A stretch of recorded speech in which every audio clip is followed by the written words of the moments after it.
वही दोनों एक्ट्रेस है तो ये तो गलत है, ये बात उनका सच यही है। मानना है कि इतने सालों में जितनी उनके लिए बनी हो है, सकता है कि वो दोनों हो। हाँ नहीं, उनका ये क्लियर कहना है उस इंटरव्यू में कि जितनी एक्ट्रेसेस आई हैं या जो सुपरस्टार बनी है वो पता नहीं कहाँ से बन गई है, कुछ और तरीके से बनी है। लेकिन जो रियल सुपरस्टार माना जाता है वो आम्रपाली दुबे और अक्षरा सिंह है। ऐसा कुछ नहीं है, हमारी इंडस्ट्री में और भी अच्छी एक्ट्रेस हैं।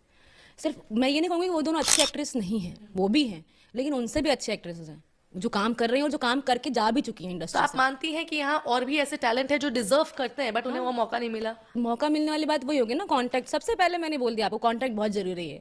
यहाँ कांटेक्ट बनाओ, ग्रुप में रहो तो आपको काम मिलता है। और यामिनी सिंह की ये बात गलत है, उसको ये नहीं बोलना चाहिए कि एक वही दोनों है, बाकी सब ऐवे ही मुंह उठा के आ गए। मुंह उठा के तो कोई भी नहीं आता।